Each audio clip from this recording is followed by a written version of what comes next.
మనము తీసుకునే ఆహారంలో వైటమిన్స్, మినరల్స్, ఫైబర్, మ్యాక్రోన్యూట్రియంట్స్ అనేవి చాలా ఇంపార్టెంట్. సో మినరల్స్ అనగానే ఐరన్ అనేది ఎంతో ఇంపార్టెంట్. సో ఈ ఐరన్ అబ్సార్ప్షన్ మనకి శరీరానికి ఎక్కువగా ఉండాలంటే ఏం చెయ్యాలి? ఒకవేళ మనకి ఐరన్ డెఫిషియన్సీ ఉంది అంటే మనకి ఎనీమియా వస్తుంది. సో మనం ఎంత ఐరన్ తీసుకున్నా శరీరానికి ఇమ్మడట్లేదు అంటే చాలా రకాల కారణాలు ఉంటాయన్నమాట. ఒకటి వైటమిన్ సి, ఇది ఒక మంచి యాంటీ ఆక్సిడెంట్. ఇది ఐరన్ అబ్సార్ప్షన్కి ఎంతో హెల్ప్ చేస్తుందన్నమాట. సో అందుచేతనే సపోజ్ మనకి కొన్ని ట్రెడిషనల్ క్వీజిన్స్ ఉన్నాయి ఇండియాలో. మనము అటుకులు పులిహోర కానీ పోహా చేస్తూ ఉంటాం. సో అటుకుల్లో ఐరన్ రోలర్ కోస్టర్స్లో నుంచి వాటిని ఫ్లాటెన్ చేస్తారు. ఐరన్ రోలింగ్ డ్రమ్స్ ఉంటాయన్నమాట. సో అలా ఫ్లాటెన్ చేసినప్పుడు అందులో ఉండే ఐరన్ ఇందులోకి సీపిన్ అవుతుంది. సో అందుచేతనే అటుకుల్లో ఐరన్ బాగా ఉంటుంది. అలాగే మరమరాలు కూడా ఇనుప బట్టీలో ఆడిస్తుంటారనమాట. సో వీటిలో మంచి ఐరన్ లభిస్తుంది. ఈ రెసిపీస్ చేసుకున్నప్పుడు మనం దానిపైన నిమ్మరసం పిండుతుంటాం. ఎందుకంటే అందులో ఉండే వైటమిన్ సి అనేది అందులో ఉండే ఐరన్ని అబ్జార్బ్ చేయడానికి హెల్ప్ చేస్తుంది. కాబట్టి మన ట్రెడిషనల్ ఐటమ్స్ సెట్ ఎగ్జాంపుల్ అనమాట. సో అందుచేతనే మనం తీసుకునే ఆహారంలో ఆకుకూర పప్పు చేసినప్పుడు కానీ మనం దాంట్లో చింతపండు కాకుండా నిమ్మ పులుపు వేసి తీసుకుంటే మనకు ఐరన్ అబ్జార్ప్షన్ హెల్ప్ చేస్తుందన్నమాట. సో బేసిక్గా ఇలాంటివి మనము చిన్నవి ఆరెంజెస్ తీసుకోవడం కానీ లేకపోతే బత్తాయి తీసుకోవడం కానీ ఫ్రూట్స్ తీసుకోవడం అన్నీ ఇలాంటివి చేస్తూ ఉంటే మనకి ఐరన్ అబ్జార్ప్షన్ పెరుగుతుందన్నమాట.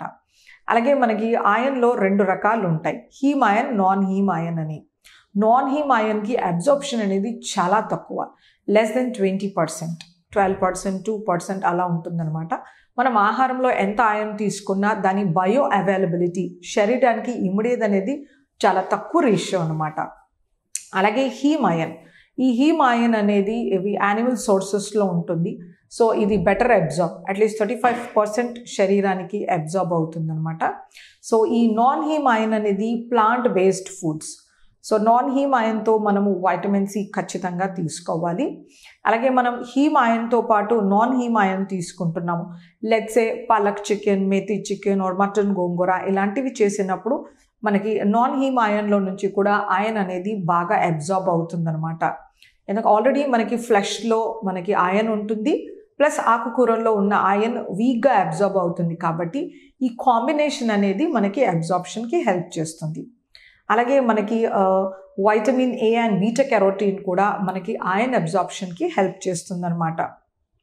సో అందుచేతనే ప్రతిరోజు మనం కనీసం 100 గ్రాముల ఆకుకూరలు తీసుకోవాలని చెప్తారు. ఎందుకంటే ఈ ఆకుకూరల్లో వైటమిన్ ఏ, బీటా కెరోటిన్ అనేవి లభిస్తాయి. కాబట్టి కెరోటినాయిడ్స్ ఎక్కువగా ఉంటే మనకి అబ్జార్ప్షన్ లభిస్తుంది. సో బీటా కెరోటిన్ అనే కెరోటినాయిడ్, హండ్రెడ్స్ ఆఫ్ కెరోటినాయిడ్స్ ఉన్న బీటా కెరోటిన్కి ఎక్కువ సిగ్నిఫికెన్స్, ఎందుకంటే ఇది ఐరన్ అబ్జార్ప్షన్లో హెల్ప్ చేస్తుంది అనమాట. అలాగే మనము కొద్ది రకాల బేసిక్ టిప్స్ని ఫాలో చేయాల్సి ఉంటుంది. ముఖ్యంగా మనము కాల్షియం ఫుడ్స్ని ఐరన్ రిచ్ ఫుడ్స్తో తీసుకుంటే మనకి కాల్షియం అనేది ఐరన్ని అబ్జార్బ్ చేయనియదు అనమాట. ఎందుకంటే calcium interferes with iron absorption. అలాగే మనకి డియోడినంలో కాల్షియం అండ్ ఐరన్ అనేది ఒకే సైట్లో అబ్జార్బ్ అవుతుంది. కాబట్టి 2 ఒక్కసారి తీసుకోకూడదు. అలాగే మనం భోజనంతో పాటు కాల్షియం సప్లిమెంట్స్ వేసుకోకూడదు. ఎర్లీ మార్నింగ్ అలా తీసుకోవాలి. సో అప్పుడు కాల్షియం బాగా అబ్జార్బ్ అవుతుందన్నమాట. అలాగే మనకి ఇంకొకటి ఏంటంటే ఆహారంలో ఉండే ఫైటేట్స్, టానిన్స్, ఆక్సలేట్స్ ఇవి ఐరన్ అబ్జార్ప్షన్ని చేయనివ్వు అనమాట. సో ముఖ్యంగా టానిన్స్ అనేవి మనకు టీ, కాఫీ, కోకో ఇలాంటి వాటిలో దొరుకుతుందన్నమాట. సో మనం టీ, కాఫీ అనేది పోస్ట్ మీల్, ప్రీ మీల్ తీసుకోకూడదు. కొంతమందిలో అలవాటు ఉంటుంది టీ భోజనం చేసిన తర్వాత వేడిగా టీ, కాఫీ తాగడం. సో అదొక bad habit. It will not allow the iron to get absorb. అందుచేతనే అట్లీస్ట్ 2 hours గ్యాప్ ఉండాలి మనకు టీ, కాఫీకి, ఫుడ్కి. సో మనం మార్నింగ్, ఈవినింగ్ ఒక్కొక్క కప్పు తీసుకుంటే సరిపోతుంది. మధ్యలో మనం టీ, కాఫీ తీసుకోవాల్సిన అవసరం లేదు. ఒకవేళ తీసుకుంటే కనుక తక్కువ మోతాదులో 2 hours before meal or after meal తీసుకోవడానికి ప్రయత్నించాలి. అలాగే మనకి కొద్ది రకాల ఫైటేట్స్ ఉంటాయి. మనకి ప్లాంట్ బేస్డ్ ఫుడ్స్లో ఆక్సలేట్స్ ఉంటాయి.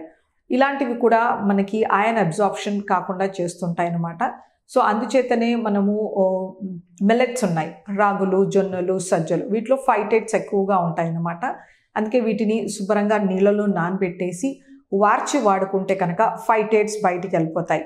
లేకపోతే వీటిని మొలకేయించడం కానీ రోస్ట్ చేయడం, పెన్నం పైన వేయించినా కూడా మనకి అనవసరమైన ఫైటేట్స్ అనేవి లీచ్ అయిపోతాయి అన్నమాట. అలాగే మనం తీసుకునే ఆహారంలో కూడా ఆక్సలేట్స్ ఉంటాయి. అది టీ ఉండొచ్చు, కాఫీ ఉండొచ్చు, రుబాబ్స్ కానీ లేకపోతే కేల్, స్పినచ్, బ్రొకోలీ ఇలాంటి వాటిలో కూడా మనకి లభిస్తూ ఉంటాయి అన్నమాట. సో వీటిని సరిగ్గా కుక్ చేసి అడిక్వేట్ వాటర్ కన్జంప్షన్ ఉంటే కనుక మనకి ఆక్సలేట్స్ అనేవి డైల్యూట్ అయిపోతాయి అన్నమాట. మనము పాలకూర, టొమాటో కాంబినేషన్లో తీసుకుంటూ ఉంటాం. అలాంటప్పుడు కూడా మనకి ఆక్సలేట్స్ ఎక్కువగా వస్తాయి అన్నమాట.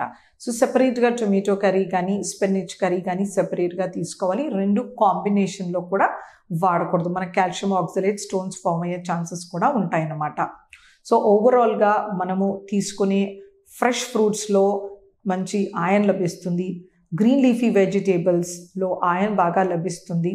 అలాగే మనకి పప్పు దినుసుల్లో సోయాబీన్స్, రాజ్మా ఇలాంటి వాటిల్లో, లోబియా వాటిలో, ఎర్ర కందిపప్పు వీటిల్లో మనకి ఐరన్ బాగా లభిస్తుంది. అలాగే మనకి జొన్నలు, కొర్రలు, సజ్జలు వీటిల్లో కూడా ఐరన్ లభిస్తుంది వెజిటేరియన్ సోర్సెస్కి. కొంతమేరకు మనకు పలుకుల్లో, నువ్వుల్లోనూ కూడా మంచి ఐరన్ లభిస్తుంది. నాన్ వెజిటేరియన్స్లో చికెన్, ఫిష్, మటన్, తర్వాత సీ ఫుడ్స్లోనూ, లివర్ ఆఫ్ ఎనీ యానిమల్లోనూ మనకి ఐరన్ లభిస్తుంది. అలాగే ఎక్సలెంట్ సోర్స్ వచ్చేసి ఎగ్. సో ఇవన్నీను మోతాదులో మన ఆహారంలో ఉంటే కనుక మనకి ఐరన్ డెఫిషియన్సీ, ఎనీమియా ఉండదు. నేను చెప్పిన టిప్స్ పాటిస్తుంటే సరిపోతుంది.